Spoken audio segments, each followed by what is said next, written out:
Hello বন্ধুরা, তো তোমরা যারা যারা ডাব্লিউবি গ্রাম পঞ্চায়েতের প্রিপারেশন নিচ্ছ তাদের জন্য আজকের ভিডিওটা খুবই গুরুত্বপূর্ণ। তোমরা সকলেই জানো যে ডাব্লিউবি গ্রাম পঞ্চায়েতে 25 নাম্বার বাংলা এবং বাংলা ব্যাকরণ থেকে থাকে। তো আজকের এই ভিডিওতে মূলত আমরা আলোচনা করব বাংলা এবং বাংলা ব্যাকরণ থেকে 50টি গুরুত্বপূর্ণ এমসিকিউ প্রশ্ন, যা তোমাদের 25-এ 25 পেতে সাহায্য করবে। আর ভিডিও শেষে অবশ্যই জানাবে যে এই 50টি প্রশ্নের মধ্যে কতগুলি প্রশ্নের উত্তর দিতে পারলে। আর এর আগে আমি ডাব্লিউবি গ্রাম পঞ্চায়েতের জন্য বাংলা এবং বাংলা ব্যাকরণের 5টি প্র্যাকটিস সেট বানিয়ে রেখেছি। তোমরা যদি সেই ভিডিওগুলি না দেখে থাকো তাহলে অবশ্যই আমি এই ভিডিওর ডেসক্রিপশন বক্সে সেই ভিডিওগুলির লিঙ্ক দিয়ে দেবো, সেখানে গিয়ে তোমরা দেখে নিতে পারবে। তো চলো শুরু করি। তো দেখো, আজকে আমাদের প্রথম প্রশ্ন রয়েছে, মন মাঝি শব্দটির সঠিক ব্যাস বাক্য ও সমাস লেখো। তো দেখো, একের এখানের মধ্যে সঠিক উত্তর হয়ে যাবে অপশন ক, মনরূপ মাঝি। তো মন মাঝির ব্যাস বাক্য হচ্ছে মনরূপ মাঝি, এবং মাঝে যখন রূপ থাকে তখন সেটি হয় রূপক কর্মধারায়, তোমরা মনে রাখবে। আর এই প্রশ্নগুলি তোমরা যদি উত্তরগুলি আগেই জেনে থাকো তো অবশ্যই আমার উত্তর দেওয়ার আগে কমেন্ট বক্সে কমেন্ট করে জানিয়ে দেবে। আর এই ভিডিওর যদি তোমরা পিডিএফটা নিতে চাও তো অবশ্যই ডেসক্রিপশন বক্সে আমাদের টেলিগ্রামের চ্যানেল রয়েছে, সেখানে গিয়ে তোমরা জয়েন হয়ে এই পিডিএফটা নিতে পারো। তো দেখো, পরবর্তী আমাদের প্রশ্ন রয়েছে, নিরামিষ কোন সমাসের উদাহরণ? নিরামিষ। তো দেখো, দুইয়ের এখানের মধ্যে সঠিক উত্তর হয়ে যাবে অব্যয়ীভাব সমাস, অপশন খ হয়ে যাবে এখানে সঠিক উত্তর।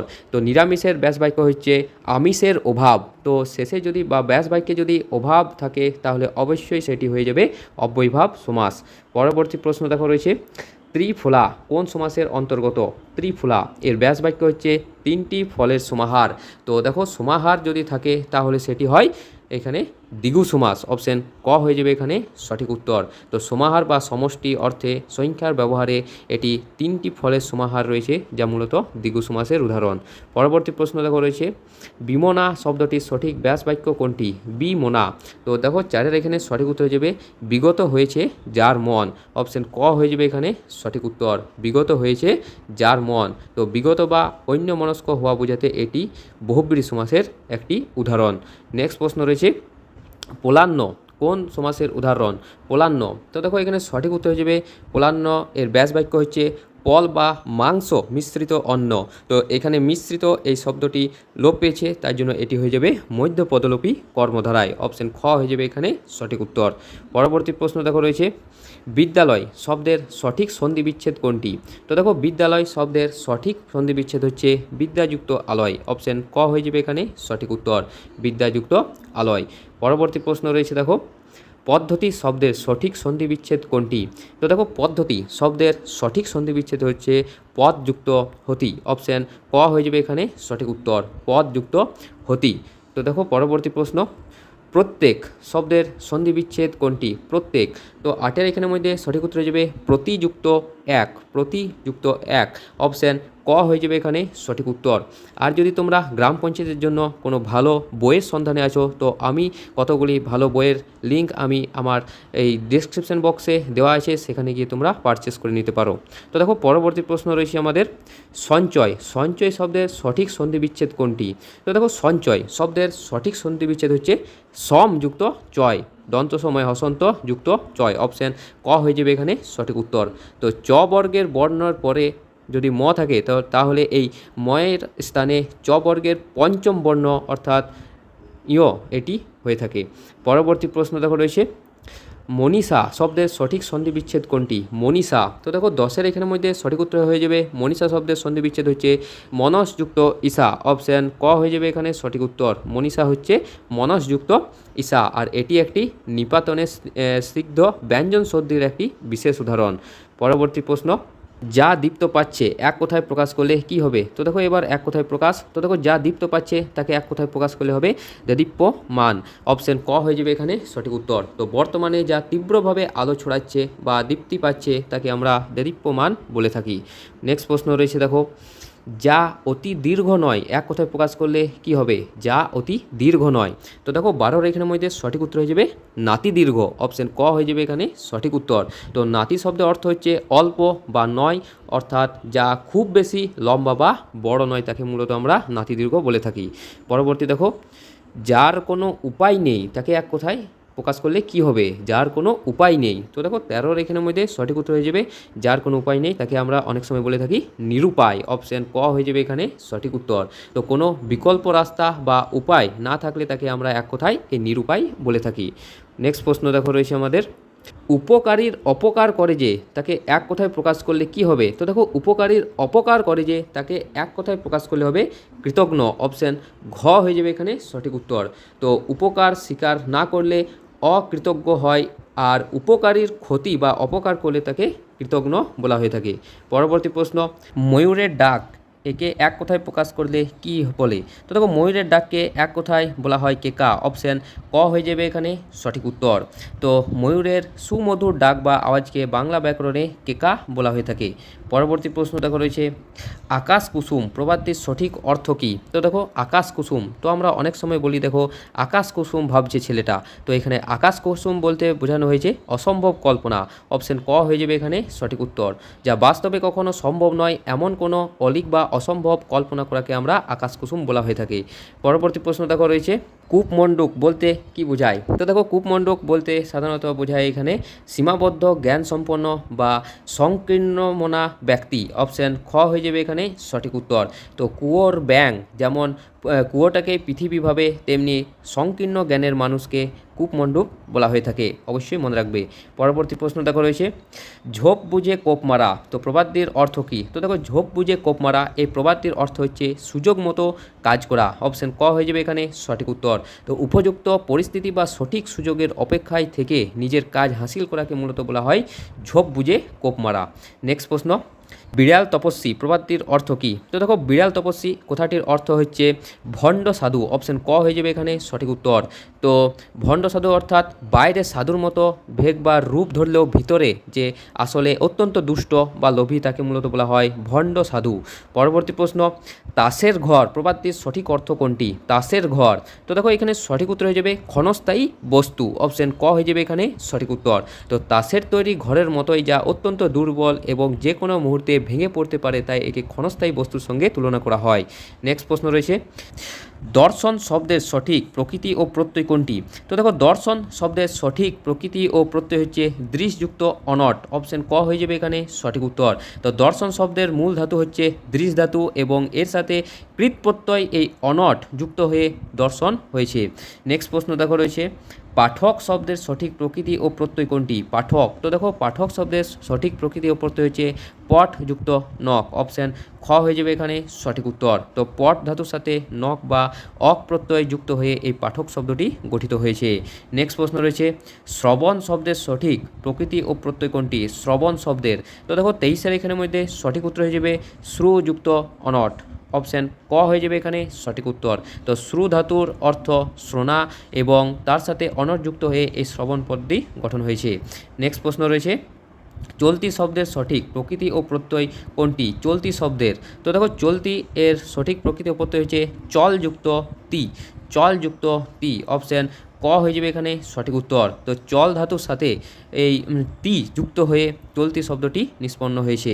পরবর্তী প্রশ্ন, মহিমা শব্দের সঠিক প্রকৃতি ও প্রত্যয় কোনটি। মহিমা, তো দেখো মহিমা শব্দের সঠিক প্রকৃতি ও প্রত্যয় হচ্ছে মহৎ যুক্ত ইমন। অপশান ক হয়ে যাবে এখানে সঠিক উত্তর। মহৎ যুক্ত ইমন। তো এটি একটি তদ্ধিত প্রত্যয় যেখানে মূল শব্দ মহৎ এর সাথে এই ইমন প্রত্যয় যুক্ত হয়েছে। নেক্সট প্রশ্ন রয়েছে, নিচের কোন বানানটি সম্পূর্ণ শুদ্ধ, অর্থাৎ গীতাঞ্জলি যে বানানগুলো রয়েছে সেই গীতাঞ্জলি বানানের মধ্যে কোনটি শুদ্ধ রয়েছে। তো দেখো এখানে সঠিক উত্তর হয়ে যাবে অপশান ক, গয় দীর্ঘই তয়াকার বর্গীর্য লয় রস্যি।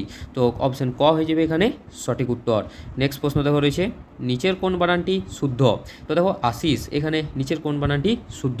তো 27 দেখো আশিস বানানটি হচ্ছে অপশান ক, আ তালি বিষয়ে হস্যি দন্ত স। তো এই আশিস বানানটি রয়েছে সত্যি। পরবর্তী প্রশ্ন, নিচের মধ্যে কোন বানানটি সঠিক রয়েছে। শুশ্রূষা, তো দেখো 28 এখানে সঠিক উত্তর হয়ে যাবে অপশান ক, তালি বিষয় হস্য তালি বিষয় রফলায় দীর্ঘ মূর্ধন্য আকার। তো এখানে শুশ্রূষা বানানটি সঠিক রয়েছে। পরবর্তী প্রশ্ন, নিচের কোন বানানটি অশুদ্ধ। তো ভালো করে পড়বে, নিচের কোন বানানটি অশুদ্ধ, অর্থাৎ 3টি বানান সঠিক আছে এবং 1টি বানান ভুল রয়েছে। তো দেখো এখানে সঠিক উত্তর হয়েছে উপরোক্ত। অপশান খ হয়ে যাবে এখানে সঠিক উত্তর।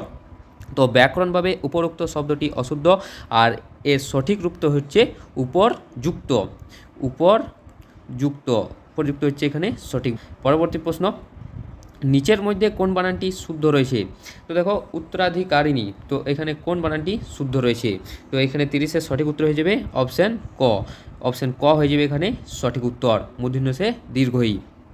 নেক্সট প্রশ্ন, ছাদ থেকে জল পড়ে, ছাদ থেকে কোন কারকে কোন বিভক্তির উদাহরণ? তো দেখো এখানে প্রশ্ন করলে হচ্ছে যে কোথা থেকে, তো এখানে কোথা থেকে থেকে হইতে যদি ইত্যাদি বোঝায় তাহলে সেটি হবে উপাদান কারক। তো এখানে সঠিক উত্তর হয়ে যাবে উপাদান কারকে পঞ্চমী বিভক্তি, অপশান ক হয়ে যাবে এখানে সঠিক উত্তর। পরবর্তী প্রশ্ন দেখো রয়েছে ডাক্তার ডাকো, তো ডাক্তার কোন কারকে কোন বিভক্তির উদাহরণ? তো দেখো ডাক্তার দেখো এখানে ডাক্তার হচ্ছে কর্মকারক, অপশান ক হয়ে যাবে এখানে সঠিক উত্তর। তো কাকে ডাকো, ডাক্তার, উত্তর হচ্ছে ডাক্তার। তো কি বা কাকে এই প্রশ্ন যদি হয় তাহলে সেটি অবশ্যই কর্মকারক হয়ে যাবে। নেক্সট প্রশ্ন রয়েছে কলম দিয়ে লিখি, তো কলম দিয়ে কোন কারকের উদাহরণ? তো দেখো এখানে সঠিক উত্তর হয়ে যাবে কলম দিয়ে লিখি, এটি মূলত করণ কারকের উদাহরণ, অপশান ক হয়ে যাবে এখানে সঠিক উত্তর। তো দেখো এখানে যদি প্রশ্ন করা হয় কিসের দ্বারা, তো দ্বারা দিয়া কর্তৃক প্রভৃতি বুঝালে তা মূলত করণ কারক হয়ে থাকে। পরবর্তী প্রশ্ন দেখো সমিতিতে চাঁদা দাও, সমিতিতে কোন কারকে কোন বিভক্তি বা কোন কারক? তো দেখো এখানে সঠিক উত্তর হয়ে যাবে সম্প্রদান কারক, অপশান ক হয়ে যাবে এখানে সঠিক উত্তর। তো কোনো কিছু শর্ত ত্যাগ করে বা চিরতরে দান করা বোঝালে তা সম্প্রদান কারক হয়ে থাকে, অবশ্যই মনে রাখবে। নেক্সট প্রশ্ন, তিলে তৈল আছে, তো তিলে কোন কারক? তো তিলে তৈল আছে, এখানে তিলে হচ্ছে অধিকরণ কারক, অপশান ক হয়ে যাবে এখানে সঠিক উত্তর। এখানে প্রশ্ন করলে হচ্ছে যে কোথায় তৈল আছে, তো কোথায় প্রশ্ন হলে তা মূলত অধিকরণ কারক হয়ে থাকে। নেক্সট প্রশ্ন রয়েছে নিচের কোনটি কেবল অপ্রাণীবাচক শব্দের বহুবচনে ব্যবহৃত হয়? তো 36-এ দেখো এখানে সঠিক উত্তর হয়ে যাবে অপশান ক রাজি, অপশান ক হয়ে যাবে এখানে সঠিক উত্তর। তো রাজি শব্দটি কেবল জড় বা অপ্রাণীবাচক শব্দ যেমন পুস্তক রাজি ইত্যাদির ক্ষেত্রে বসে থাকে। পরবর্তী প্রশ্ন রয়েছে মানুষ শব্দের বহুবচনের সঠিক রূপ কোনটি? তো মানুষ শব্দের বহুবচনের সঠিক রূপ রয়েছে মানুষরা বা মানুষেরা, অপশান ক হয়ে যাবে এখানে সঠিক উত্তর। তো উন্নত প্রাণীবাচক শব্দ মানুষের বহুবচনে রা বা এরা বিভক্তি যুক্ত করা হয়ে থাকে। নেক্সট প্রশ্ন, পাখি শব্দের সাথে কোন বহুবচন বোধক শব্দটি যুক্ত হবে? তো দেখো পাখি শব্দের সাথে মূলত হবে সব, তো সব বা রাজি হবে এখানে সঠিক উত্তর। তো পাখি শব্দের সাথে সাধারণত সব যুক্ত হয়ে পাখি সব বহুবচন রূপটি তৈরি হয়। পরবর্তী প্রশ্ন, বিজ্ঞানী শব্দের সঠিক বহুবচন কোনটি? তো দেখো বিজ্ঞানী শব্দের সঠিক বহুবচন হচ্ছে বিজ্ঞানী কুল, অপশান ক হয়ে যাবে এখানে সঠিক উত্তর। তো উন্নত বা সমন্বিত ব্যক্তিবর্গের ক্ষেত্রে বহুবচনে কুল বা বৃন্দ শব্দটি ব্যবহার করা হয়ে থাকে। পরবর্তী প্রশ্ন, বই শব্দের বহুবচন রূপ কোনটি? তো দেখো বই শব্দের বহুবচন রূপ হচ্ছে বইগুলো, অপশান ক হয়ে যাবে এখানে সঠিক উত্তর। তো অপ্রাণীবাচক বা সাধারণ বস্তুর বহুবচনে গুলো প্রত্যয়টি বহুল ব্যবহৃত এবং সঠিক হয়। পরবর্তী প্রশ্ন, নদী শব্দটি কোন প্রকারের পদ? তো দেখো নদী এই শব্দটি মূলত হচ্ছে বিশেষ্য পদ, তো নাম ইত্যাদি বোঝালে তা মূলত বিশেষ্য পদের উদাহরণ হয়ে থাকে। তো নদী শব্দটি হচ্ছে একটি বিশেষ্য পদ। পরবর্তী প্রশ্ন, লাল গোলাপ, এখানে লাল কোন ধরনের পদ? তো দেখো গোলাপটি কেমন, উত্তর আসছে লাল। তো এখানে কেমন ইত্যাদি প্রশ্ন যদি উত্তর আসে তাহলে সেটি হয়ে যাবে গুণবাচক বিশেষণ, অপশান ক হয়ে যাবে এখানে সঠিক উত্তর। তো লাল শব্দটি গোলাপের রং বা রূপ গুণ প্রকাশ করছে, তাই এটি একটি গুণবাচক বিশেষণ। পরবর্তী প্রশ্ন, গমন শব্দের বিশেষণ রূপ কোনটি? তো দেখো গমন শব্দের বিশেষণ রূপ হচ্ছে গন্তব্য বা গত, অপশান ক হয়ে যাবে এখানে সঠিক উত্তর। তো গমন হচ্ছে একটি বিশেষ্য পদ যার অবস্থা বা বিশেষণ রূপ হচ্ছে গত বা গন্তব্য। নেক্সট প্রশ্ন রয়েছে উদার শব্দের বিশেষ্য রূপ কোনটি? তো দেখো উদার শব্দের বিশেষ্য রূপ হচ্ছে উদারতা বা ঔদার্য, অপশান ক হয়ে যাবে এখানে সঠিক উত্তর। তো উদার হলো বিশেষণ পদ আর এর ভিতরে ভাব বা গুণটি হচ্ছে উদারতা বা ঔদার্য। পরবর্তী প্রশ্ন রয়েছে খুব সুন্দর গান, এখানে খুব কোন পদের উদাহরণ? তো দেখো এখানে সঠিক উত্তর হয়ে যাবে বিশেষণের বিশেষণ, অপশান ক হয়ে যাবে এখানে সঠিক উত্তর। তো গানটি কেমন, তো এখানে সুন্দর আসছে, আবার প্রশ্ন করলে হচ্ছে যে সুন্দরটি কেমন, হচ্ছে খুব সুন্দর, তো এখানে বিশেষণের বিশেষণ, অপশান ক হয়ে যাবে এখানে সঠিক উত্তর। নেক্সট প্রশ্ন রয়েছে কবি শব্দের সঠিক স্ত্রীবাচক শব্দ কোনটি? তো কবি শব্দের সঠিক স্ত্রীবাচক শব্দ হচ্ছে কবিত্রী। অপশান গ হয়ে যাবে এখানে সঠিক উত্তর। তো কবি শব্দের লিঙ্গান্তর করলে সঠিক বা ব্যাকরণগত রূপটি হবে কবিত্রী। অপশান গ হয়ে যাবে সঠিক উত্তর। নেক্সট প্রশ্ন, বিদ্বান শব্দটির স্ত্রীলিঙ্গ রূপ কোনটি? তো দেখো বিদ্বান শব্দের স্ত্রীলিঙ্গ রূপ হচ্ছে বিদুষী। অপশান ক হয়ে যাবে এখানে সঠিক উত্তর। তো পুরুষবাচক শব্দ বিদ্বান এর প্রচলিত ও সঠিক স্ত্রীবাচক রূপ হচ্ছে বিদুষী। নেক্সট প্রশ্ন রয়েছে, অনাথ শব্দের স্ত্রীবাচক রূপ কোনটি? তো দেখো অনাথ শব্দের স্ত্রীবাচক রূপ হচ্ছে অনাথা। অপশান ক হয়ে যাবে এখানে সঠিক উত্তর। তো অনাথ শব্দের শেষে আ প্রত্যয় যুক্ত করে স্ত্রীবাচক শব্দ অনাথা গঠন করা হয়ে থাকে। নেক্সট প্রশ্ন রয়েছে, নিচের কোনটি নিত্য স্ত্রীবাচক শব্দ? তো নিত্য স্ত্রীবাচক হচ্ছে যে শব্দগুলি স্ত্রীবাচকেই শুধুমাত্র ব্যবহৃত হয়, পুরুষবাচকে কোনো ব্যবহৃত হয় না, তাকে মূলত নিত্য স্ত্রীবাচক শব্দগুলো হয়। তো এখানে সঠিক উত্তর হয়ে যাবে অপশান ক, সতীন, এয়তি ও ধাই। অপশান ক হয়ে যাবে এখানে সঠিক উত্তর। তো এই শব্দগুলো কোনো পুরুষবাচক রূপ হয় না, তাই এগুলি নিত্য স্ত্রীবাচক শব্দ। নেক্সট প্রশ্ন রয়েছে এবং আমাদের শেষ প্রশ্ন, কুমার শব্দের সঠিক স্ত্রীবাচক শব্দ কোনটি? তো দেখো কুমার শব্দের সঠিক স্ত্রীবাচক শব্দ হচ্ছে কুমারী। অপশান ক হয়ে যাবে এখানে সঠিক উত্তর। তো কুমার শব্দের শেষে দীর্ঘই প্রত্যয় যুক্ত হয়ে স্ত্রীবাচক শব্দ এই কুমারী গঠন হয়ে থাকে। তো বন্ধুরা, এই ছিল আমাদের বাংলা ও বাংলা ব্যাকরণ থেকে 50টি গুরুত্বপূর্ণ এমসিকিউ প্রশ্ন।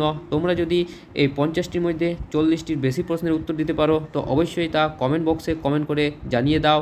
আর ভিডিওটা যদি ভালো লেগে থাকে অবশ্যই লাইক করে দাও। চ্যানেলে প্রথম হয়ে থাকলে অবশ্যই তোমরা সাবস্ক্রাইব করে দাও। আর এছাড়াও তোমরা ডেসক্রিপশন বক্সে যে বইগুলোর লিঙ্ক দেওয়া আছে সেগুলি তোমরা চেক করতে পারো। তো দেখা হচ্ছে পরের একটা নতুন ভিডিওতে। ধন্যবাদ।